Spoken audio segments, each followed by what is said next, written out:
The 30-day rule that specifically works for people with zero savings.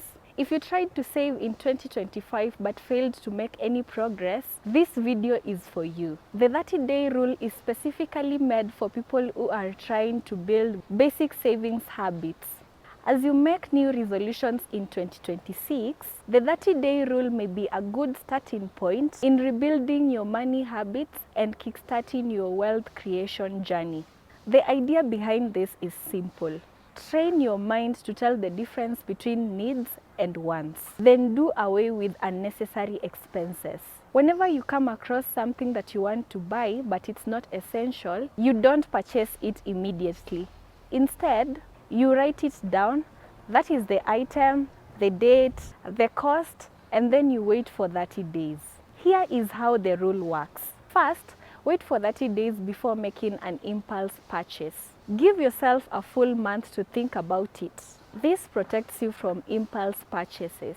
Secondly, make sure that the withheld expense is not a necessity. Only use this rule for wants, things you can do without. Essentials like food, transport, or school fees don't apply in this rule. Thirdly, save the money during the 30 days. Deposit the amount you need for the purchase into a savings account during this 30-day period.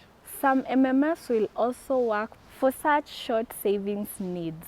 This builds a habit of saving instead of spending instantly. Finally, after the 30 days, decide. If after the 30 days you believe that the item is still necessary and you can afford it without affecting your budget, then you can go ahead and buy it. But if the desire has faded or the item no longer feels important, you keep the money instead and it goes towards your goals. Here is why the 30-day rule works. It helps you take emotion out of a purchase. Many purchases feel urgent at the moment, but once a few days pass, the excitement fades and you actually realize that you don't need the item. This rule helps prevent impulse spending, protects your budget, and gives you more room to save, especially if 2025 was challenging. It turns spending decisions from emotional reactions into thoughtful choices, making it easier to stay on track with your financial goals in 2026.